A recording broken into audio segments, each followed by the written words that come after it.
¿Cómo están, jóvenes? Muy buenas tardes. Vamos a continuar con nuestro tema de investigación o nuestro trabajo de investigación, que es muy importante que terminemos ya en estos días, ¿no?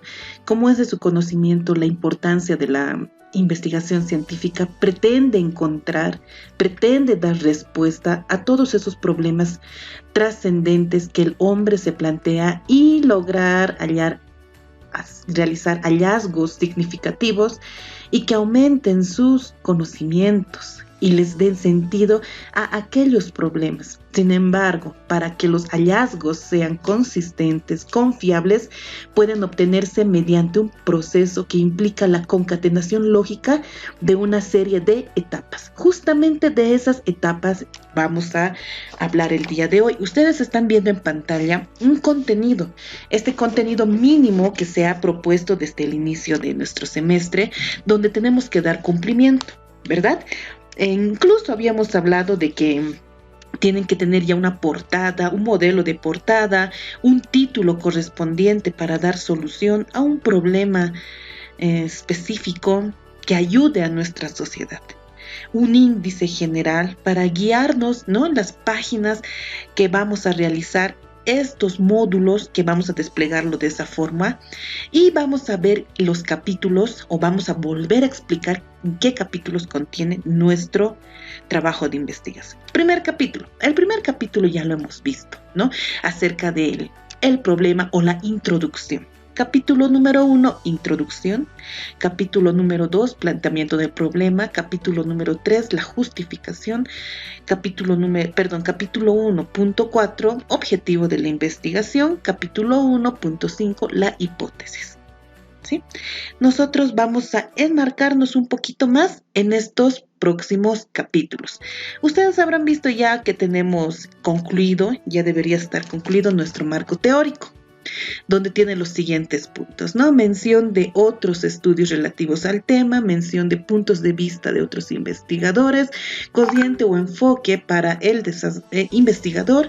Punto 4, identificar las fuentes. Bueno, es comprensible, ¿no?, que muchos de los estudiantes, después de haber realizado la parte de introducción, lleguen a este punto que es marco teórico y todavía se puede resolver, ¿no? Pero lo que ya es un poco más complejo, más de estudio, más de análisis, ya es este capítulo 3, marco metodológico, que es lo que hoy vamos a desarrollar. En el marco metodológico, como punto 1, se toca los tipos de investigación. Punto 2, diseño de la investigación. Punto 3, variables de la investigación. 4, población y muestra. 5, ambientes de la investigación. 6, técnicas e instrumentos. Y 7, procedimientos de la investigación.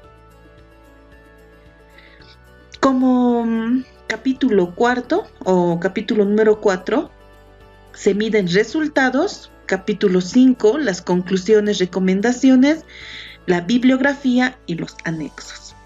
Miren, el resultado que nosotros queremos mostrar de esta investigación, nos tenemos que hacer la siguiente pregunta, ¿no? ¿Cuál es la estructura para realizar un trabajo de investigación? ¿Será solamente realizar la parte de introducción? Me refiero al problema, objetivos, hipótesis. ¿Será solamente esto? ¿O solamente tendríamos que leer la parte de la referencial? ¿Qué creen?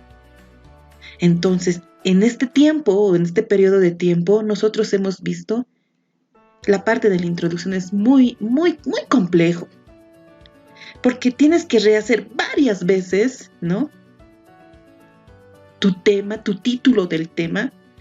Tienes que volverte a plantear nuevamente los objetivos porque tus problemas no están bien formulados, o la hipótesis, ¿no? De acuerdo a la hipótesis, ustedes saben bien que funcionan nuestros próximos capítulos, como el marco metodológico, ¿no?, y el análisis de datos. ¿Estará bien? Entonces, la respuesta sería no, ¿no? ¿Cuántos capítulos debe incluir? No existe una única manera de estructurarlo, ¿sí? Cada investigador posee un estilo propio. Si tú quieres, tu proyecto puede tener 3 capítulos, donde ya vas a poner en el capítulo 3, ¿no? Todo lo correspondiente, por ejemplo, marco metodológico, resultados, conclusiones, recomendaciones y hasta ahí, todo en uno. Entonces, este es un estilo propio que tú le vas a dar a tu trabajo. Muy bien. Ya hemos visto que en el capítulo 1 de introducción contiene los antecedentes del tema de investigación, cuál es la problemática, cuál es el objeto de estudio. También se exponen los objetivos que vamos a cumplir, la justificación de la investigación que se enmarca, ¿no?, en lo que es social, económico, científico. Y se formula la hipótesis a comprobar. Y también ahí obtenemos lo que son nuestras variables, ¿verdad?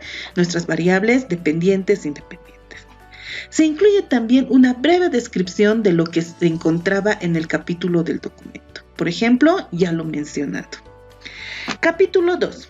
Bueno, esta clase no voy a tocar mucho el capítulo 1 porque bastante ya hemos visto de esto.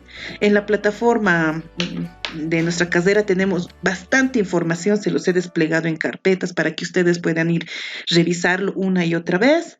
Lo que vamos a hacer hoy es más ver esta parte del marco teórico y el marco metodológico, que ya tenemos que concluir, ¿verdad? Marco teórico. Bueno, en este punto o en este capítulo contiene un resumen de los aspectos teóricos que el investigador ha compilado de la bibliografía analizada sobre la problemática. Los cuales han sido debidamente organizados. Hacemos un paréntesis en esta parte. Les he enseñado a realizar un marco teórico, ayudándonos con fichas, ¿verdad?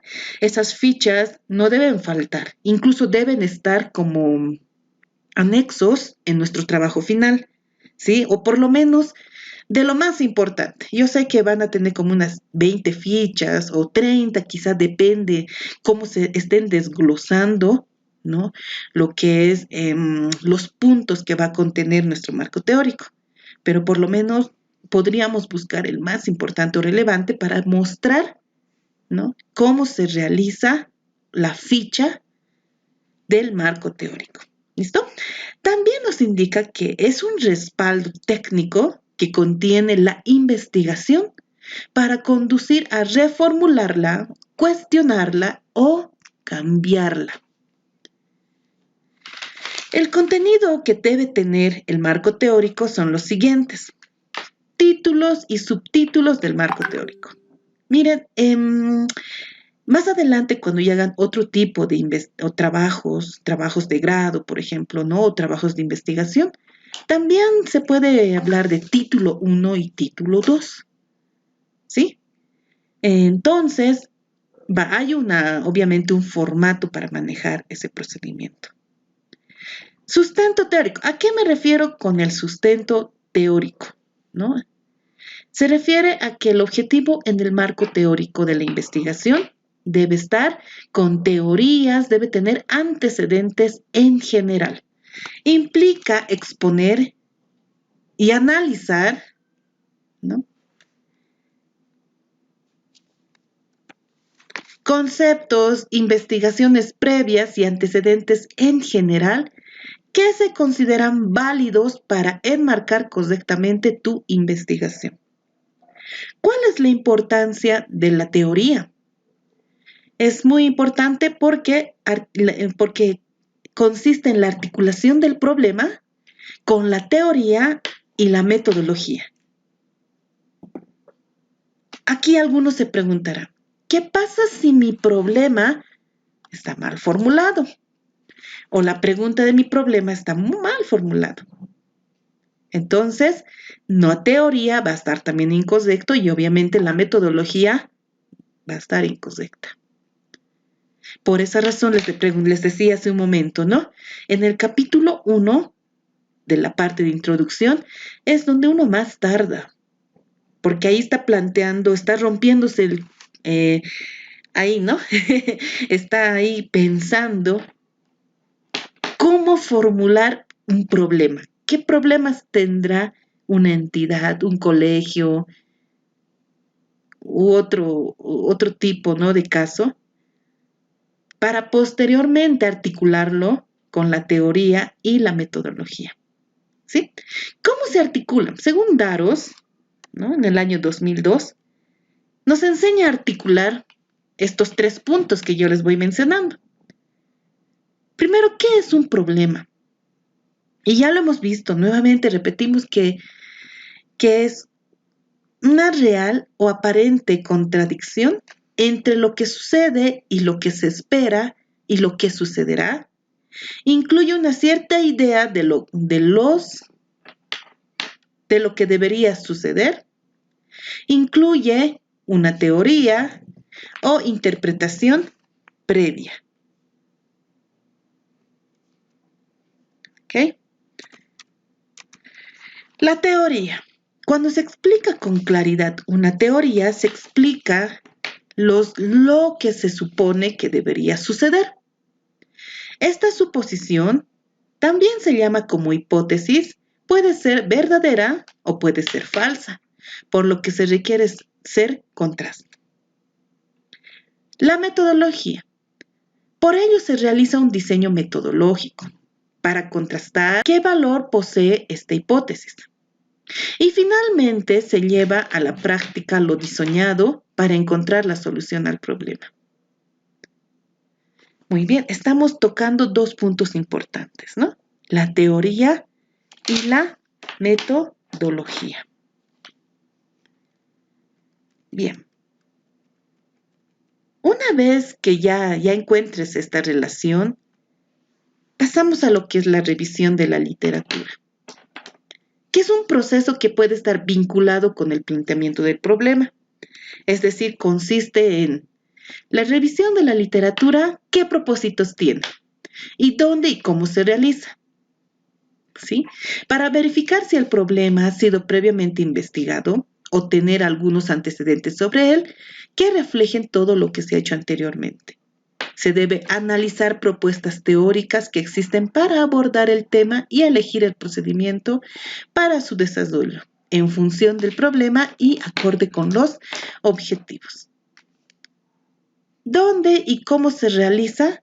Bueno, por medio de búsqueda de publicaciones que se realiza en bibliotecas físicas o electrónicas o digitales, como también mencionamos nosotros, o internet, hemerotecas, publicaciones científicas, universidades, centros de investigación y otros. Para seleccionar esas referencias es conveniente hacerse las siguientes preguntas. ¿La referencia se relaciona con el problema? ¿Cómo se relaciona con el problema? ¿Qué aspectos trata? ¿Ayuda a desarrollar más rápidamente y profundamente la investigación? Entonces, eso es la revisión de la literatura que nosotros debemos hacer cuando estamos desarrollando el marco teórico. Recuerden, el marco teórico es la condición y estructura y es un producto que a su vez es parte de un producto mayor. Es el reporte de la investigación. ¿Sí? ¿Qué es? ¿Qué implica su construcción? Primero, nos dice que es un producto, ¿no? De revisión de la literatura.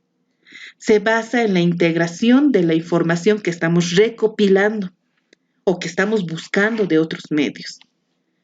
Su construcción implica la adopción de una teoría en cuanto permite describir, permite comprender, explicar e interpretar el problema. Para aquellos todavía que piensan que no sirve de nada el marco teórico, están equivocados. Tiene un funcionamiento, ¿sí? 1, posibilita describirse el problema. 2, es un instrumento fundamental. 3, da sentido a los hechos o queremos demostrar qué hechos hay. Y 4, es un eje integrador entre el capítulo 1 y el capítulo 3. ¿Está bien? Entonces es importante que nosotros al momento de desarrollar este capítulo tengamos en cuenta estas definiciones. Concepto de la teoría que viene del griego teoreín, que es un término relacionado con la acción de observar, de ser espectador. Se refiere a ideas inventadas con fines interpretativos acerca de sucesos o cosas que pueden observarse directa o empíricamente y por ello remite a una idea abstracta. ¿Qué es importante de la teoría?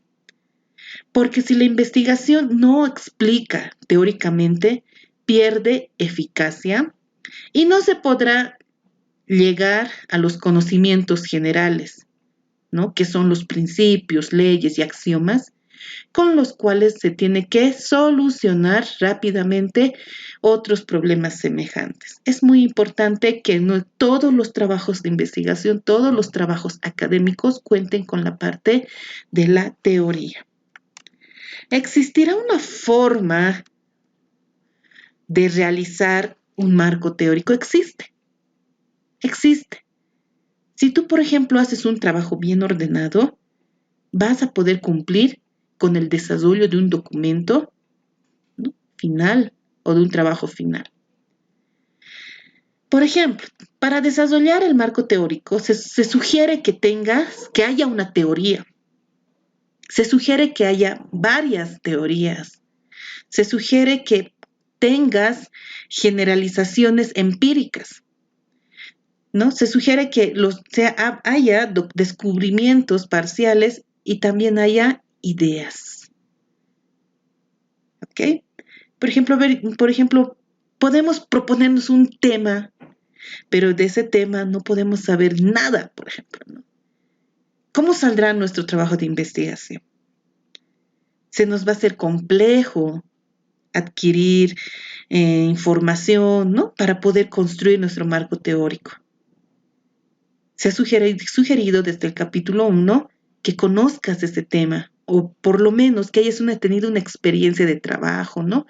O la recomendación de un tutor, ¿no? O es algo o una necesidad que pasa la sociedad, ¿no?, que tiene la sociedad.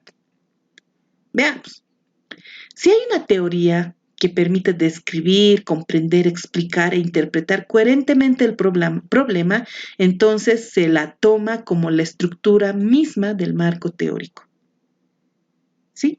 Varias teorías. Entonces se puede elegir y basarse en ella para construir el marco teórico o bien tomar parte de algunas o de todas las teorías que tenemos. Generalizaciones empíricas. Si solo dispone de una hipótesis, ¿sí?, si esta hipótesis es verdadera, falsa. Descubrimientos parciales. Si solo hay investigaciones previas relativamente vinculadas con el problema, entonces se las organiza como antecedentes, destacando lo más relevante en cada caso y citándolas como referencia. Las ideas. Se busca literatura que, aunque no se refiera al problema específico, ayude a orientar dentro de él. Es importante, si ustedes están viendo en pantalla, ¿no?, un buen marco teórico no es aquel que tiene muchas páginas, sino el que trata con profundidad únicamente los aspectos relacionados con el problema y vincula la manera lógica y coherente de la hipótesis de investigaciones anteriores. Un resumen del capítulo 2 para concluir este punto consiste en lo siguiente. Vamos a ver. ¿Qué contiene? Muy bien, el capítulo 2 sabemos que contiene un resumen de los aspectos teóricos que el investigador ha compilado de la bibliografía, analizando sobre todo la problemática y los cuales ha sido debidamente organizados. Es el respaldo técnico que tiene la investigación y puede conducir a reformularla, cuestionarla, incluso cambiarla. Títulos y subtítulos. Para iniciar con la revisión de la literatura, para verificar si el problema ha sido previamente analizado, debes adoptar teorías, conceptos, enfoques que te permitan describir, te permitan comprender, explicar e interpretar el problema, es decir, que le den un problema a un marco, un contenido. Con los antecedentes y las teorías, conceptos, enfoques a disposición, organice el marco teórico con títulos y subtítulos, planteando claramente algunas de estas preguntas que te ayudarán, ¿no? Por ejemplo, lo que nosotros podemos preguntarnos es lo siguiente: ¿por qué? ¿Cómo? ¿Y qué? ¿No? Nosotros, por ejemplo, cuando estamos desarrollando este tipo de minutito, cuando estamos desarrollando nuestro marco teórico, tiene que estar claro los siguientes puntos, ¿no?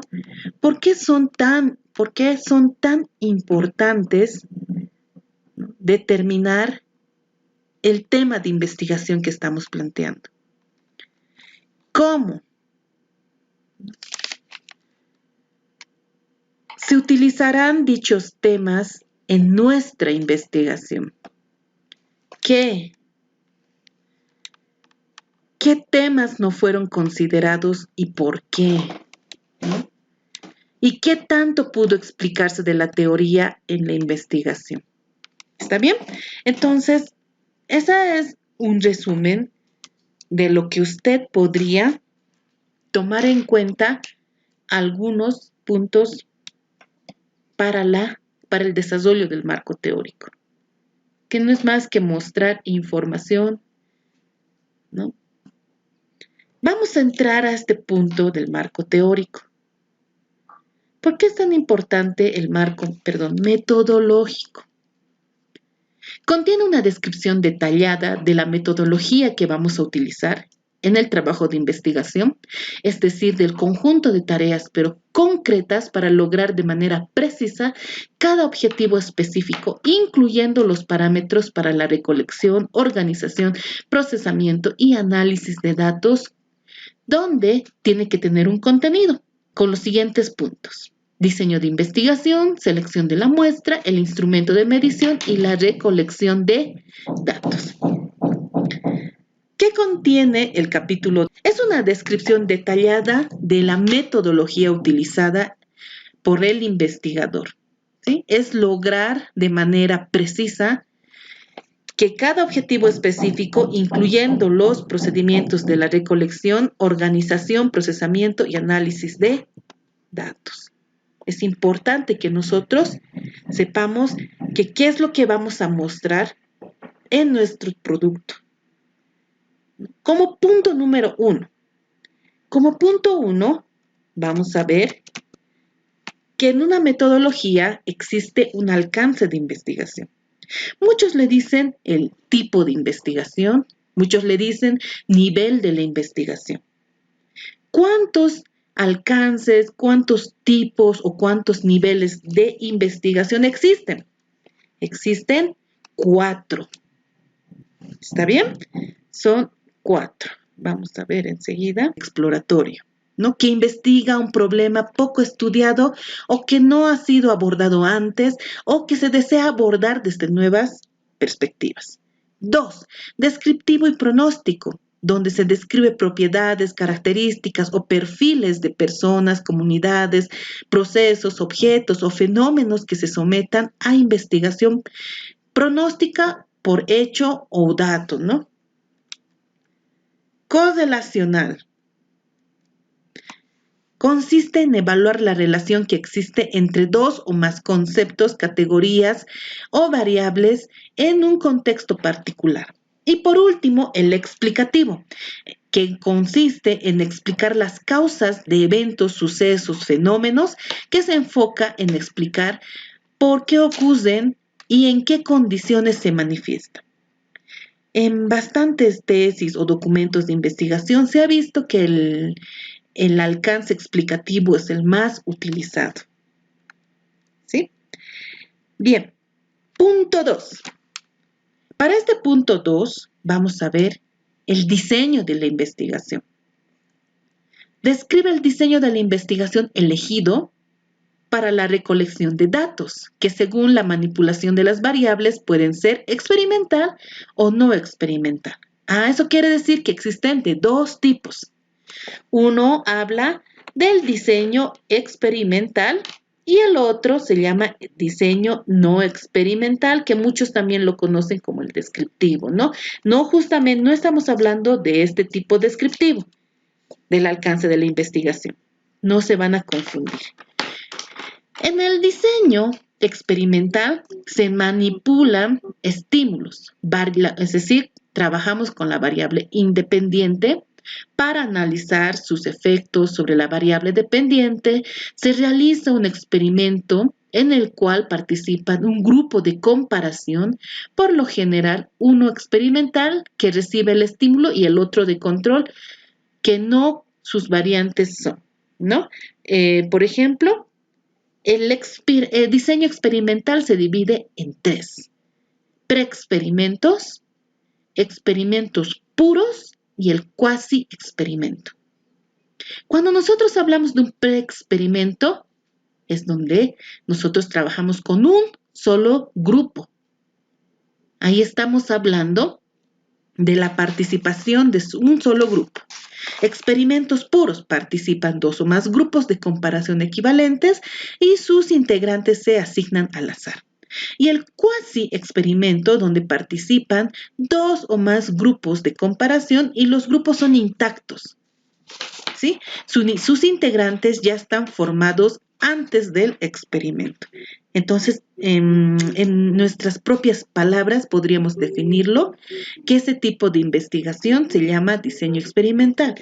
¿Qué pasa cuando hablamos de un diseño que no es experimental? ¿Sí? Es cuando no se manipulan variables, solo se las observa en su ambiente natural para posteriormente describirlas. Sus variantes son, es decir, aquí estamos mencionando que dentro de del diseño de la investigación existen dos tipos, ¿no? Y estamos hablando del segundo tipo, que es no experimental, y este se subdivide en otros dos, que es el transversal y el longitudinal. ¿Qué podemos rescatar o cómo se entiende esta definición de transversal? Es cuando se recolectan datos en un solo momento para describir sus variables y analizar su relación en ese momento. La longitudinal: se recolectan datos pero en dos o más momentos para realizar inferencias acerca de la evolución, acerca de sus causas y efectos de esos fenómenos. ¿Está bien? ¿Cuál será el tipo de diseño que se utiliza comúnmente, ¿no? ¿Será la experimental o la no experimental? Bien.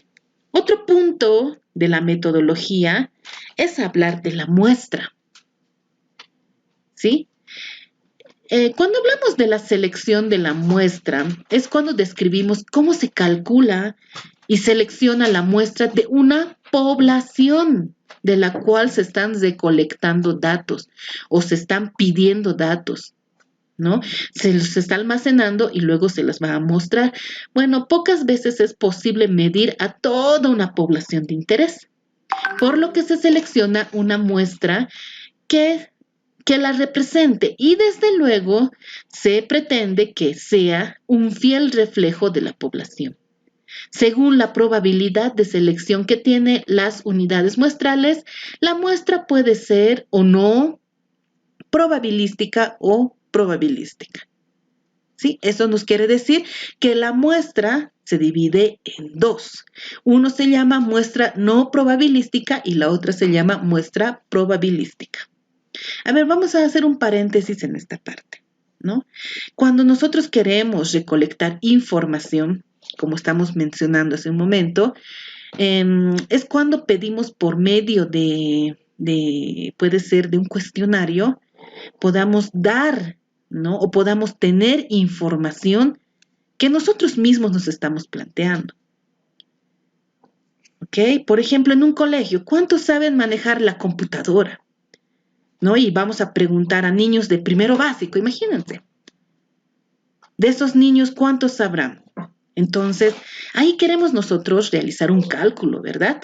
Y queremos tomar una muestra de esa población, donde ya seguramente algunos dirán, uno, yo sí sé manejar la computadora, el otro dirá, no sé manejar la computadora, ¿no? Porque no todos, por ejemplo, tendrán la misma respuesta. Y con esos datos que nosotros vamos a obtener, donde pocas veces es posible medir toda la población de interés, dicen, ¿no? Por lo que se selecciona una muestra que la represente y desde luego se pretende que ésta sea un fiel reflejo de nuestra población. Ahora hablemos de la muestra no probabilística, que son las unidades muestrales, se eligen en función de las características de la investigación, no dependen de una probabilidad, el tamaño de la muestra depende del criterio del investigador, se utilizan en diseños experimentales. Perfecto. Estamos hablando aquí de que justamente de la relación que tiene con el alcance experimental, ¿no? Que no depende de una probabilidad, el tamaño de la muestra depende de un criterio del investigador. ¿Cuándo hablamos o cuándo se trabaja con la muestra probabilística? Cuando las unidades muestrales se eligen de forma aleatoria, todas tienen la misma posibilidad de ser elegidas y se utiliza en diseños no experimentales para que el resultado de la investigación se generalice a toda la población, es decir, hablamos de una estadística inferencial y se deben respetar con las siguientes condiciones, ¿no? La muestra se calcula para un error máximo aceptable de un 5%, que puede utilizar usted el software Stats u otro, ¿no? Para su referencia. Y la selección de los elementos muestrales se realiza aleatoriamente en un marco muestral, como por ejemplo las listas que permiten identificar físicamente a los elementos de la población. Yo sé que en estos momentos para ustedes este es un tema nuevo, pero nosotros el día de mañana vamos a aplicar estos conceptos que estamos aprendiendo hoy. Pero lo importante es que ustedes se den cuenta que tenemos estos títulos y estas descripciones que corresponden al trabajo metodológico. ¿Está bien? Continuamos. Otro, instrumentos y medición. Describa el instrumento de medición seleccionado para recolectar datos sobre las variables de la hipótesis. El tipo de instrumento puede ser cuestionario, donde se mide opciones, expectativas de las personas. Otro instrumento puede ser la escala para medir actitudes, como las actitudes de las personas, ¿sí? La prueba estandarizada, donde se mide variables específicas. Otro instrumento, la observación, que mide comportamientos y situaciones observables. Otro instrumento, análisis de contenido, que mide las características de contenidos. ¿Sí? Dentro del desarrollo del instrumento de medición, se realiza a partir de la operacionalización de las variables. ¿Qué variables? Variables de la hipótesis que nosotros hemos hallado en nuestro capítulo 1. Bien, describe el proceso de operacionalización de variables, es decir, cómo transito de las variables al ítem numérico que permita medirlas, puede utilizar una guía de un método de Boudon y Lazarsfeld que tiene 4 pasos. 1. Definir conceptualmente la variable, es decir, la definición real que puede tomarse de libros, diccionarios u otros. Identificar las dimensiones significativas de la variable, es decir, los puntos de vista que se van a considerar, elegir las indicaciones de la escala medida que indicará un grado de presencia que tiene las características descritas por la variable y elaborar los ítems para cada indicador, es decir, los apartados o preguntas, opciones de respuestas que se codifican con valores numéricos en correspondencia con la escala de medida utilizada. ¿Está bien?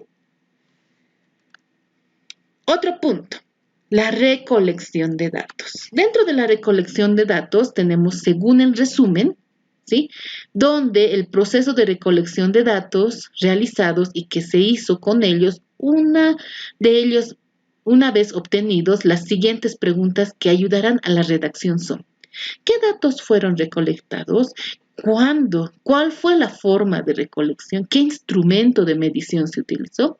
¿Cuál fue el software estadístico seleccionado para organizar los datos? ¿Cómo se prepara una matriz de variables? ¿Cuándo se ingresaron los datos en la matriz de datos? Se recomienda utilizar un software, ¿sí?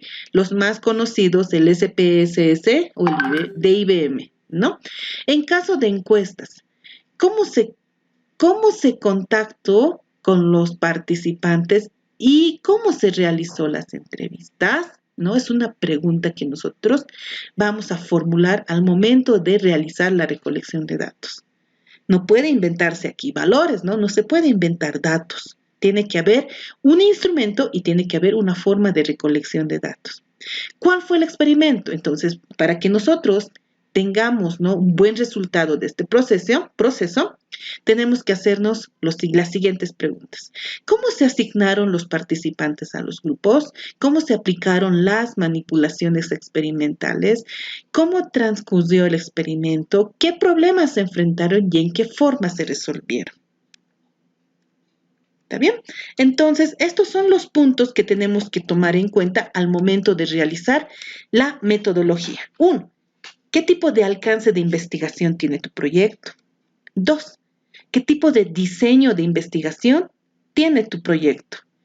3. ¿Cómo estás realizando o seleccionando la muestra de tu población? 4. El instrumento de medición.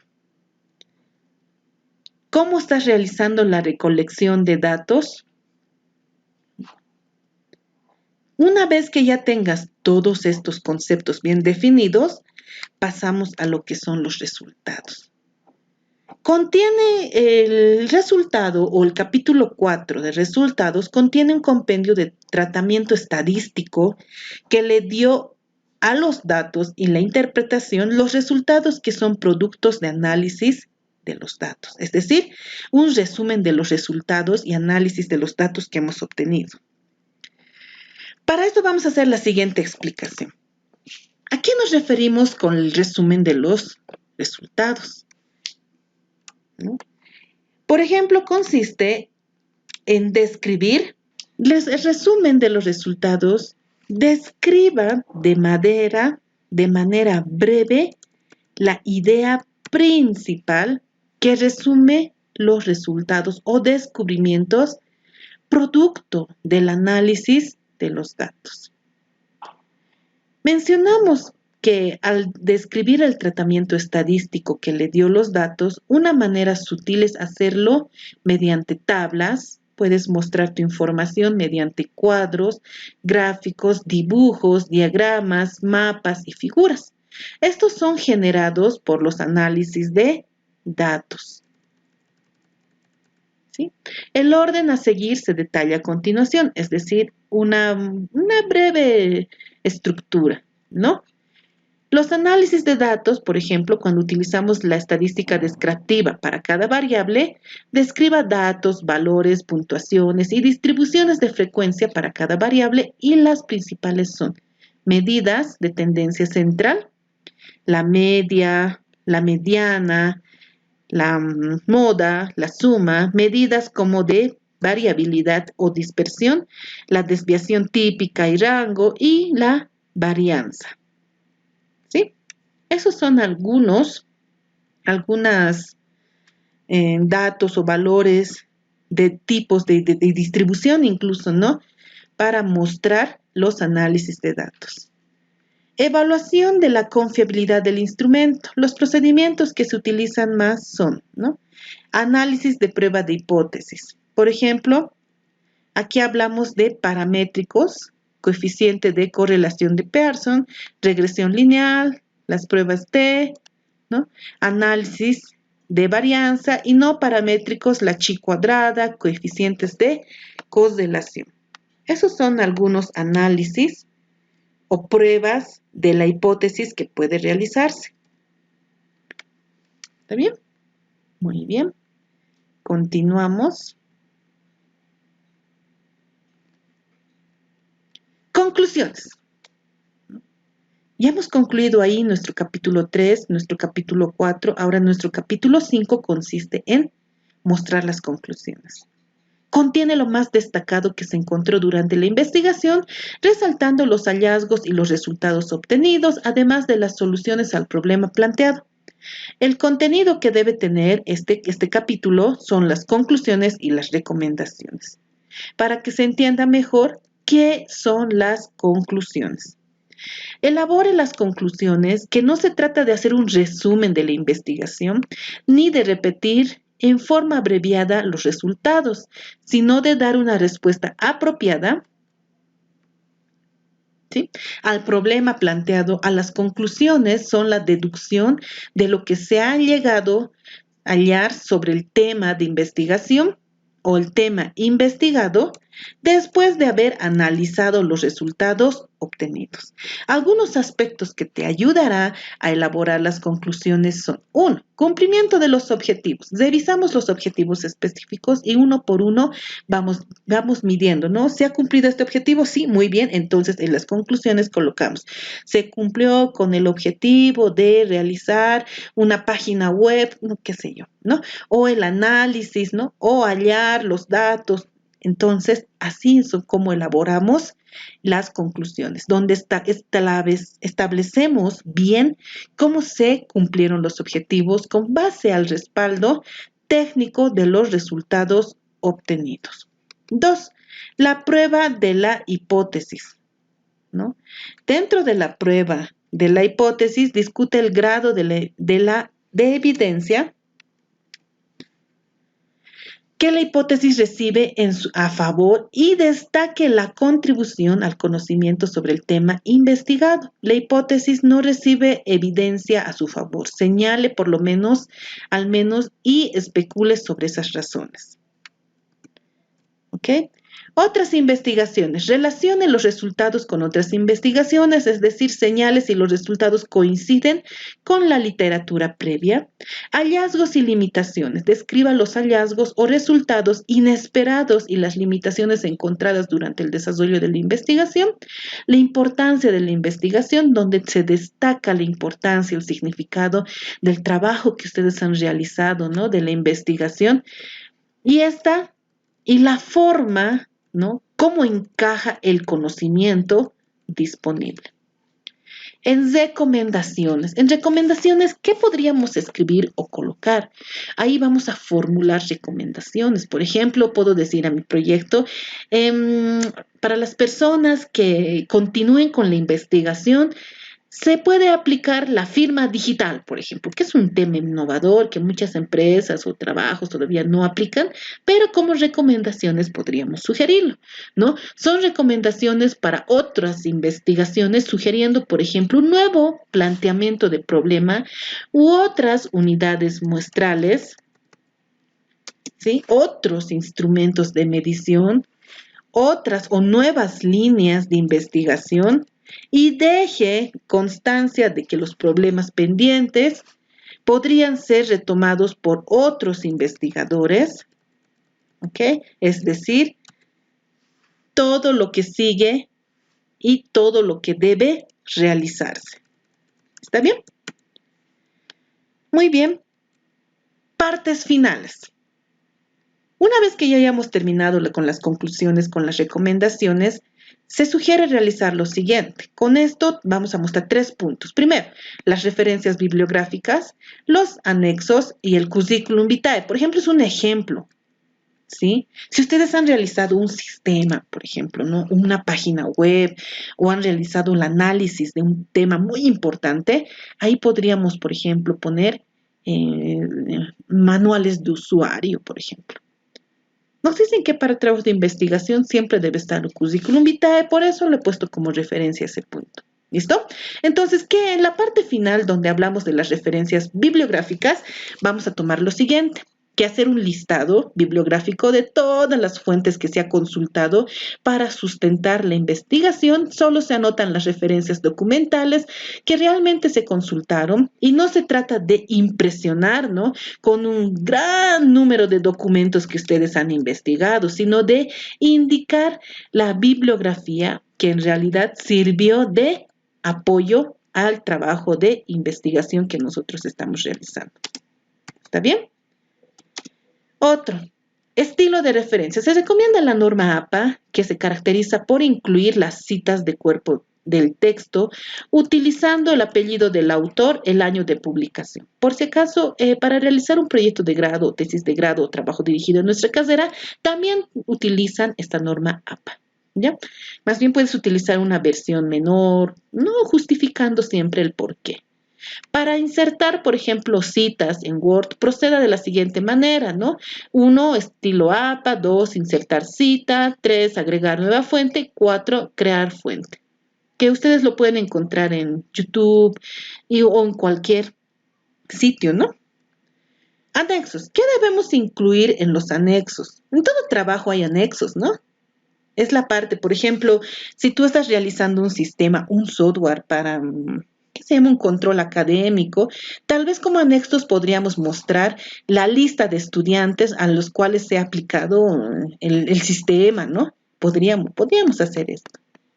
Incluye información complementaria, por ejemplo, imágenes, disculpen, y gráficos, ¿no? Me refiero, tablas también, muestras de cuestionarios utilizados, ¿no? Un nuevo programa computacional. Puedes mostrar los análisis estadísticos adicionales si estás utilizando SPSS. Por ejemplo, puedes mostrar cómo has utilizado, ¿no? O algunas tablas que no te han entrado en tu documento por tema de espacio, pero sí puedes ingresarlo en anexos. Puedes utilizar guiones de observación de documentos, entre estos. No más que todo, yo he visto en los anexos que utilizan bastantes imágenes, claro, describiendo, ¿no? ¿Qué es o para qué es?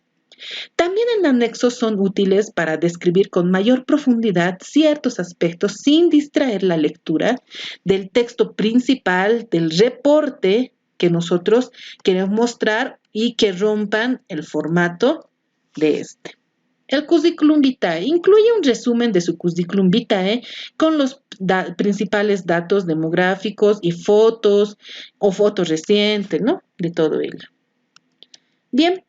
Anexos. Por ejemplo, yo le estoy colocando este trabajo anexos a este punto porque es necesario que le demos ya una estructura a nuestro trabajo. Por ejemplo, vamos a utilizar en Word o PDF, les he colocado este dato o esta información, tipo de letra Arial 12 o Times New Roman 14, ¿sí? Con subtítulos y títulos, espaciado entre líneas 1.5, las márgenes superiores e inferiores 2.5 y la izquierda 4 centímetros, hoja tamaño carta, numeración, debes numerar todas las páginas excepto la portada, tablas, figuras, y el estilo de referencia, como mencionamos anteriormente, vamos a recomendar la norma APA.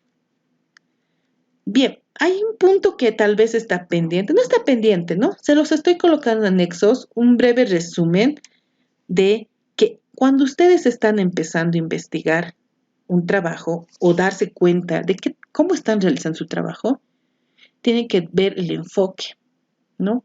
El enfoque que ustedes están utilizando puede ser cuantitativo o puede ser cualitativo. Y aquí les estoy poniendo algunos ejemplos para que ustedes puedan un poquito investigar más, leer más. ¿A qué nos referimos con un ejemplito? ¿No? De datos cualitativos y datos cuantitativos, ¿no? Y la comparación que existe entre estos, según Sampieri, el año 2002. ¿Ok? Un gusto, jóvenes, espero que se haya comprendido y el día de mañana nosotros vamos a continuar con más ejemplitos.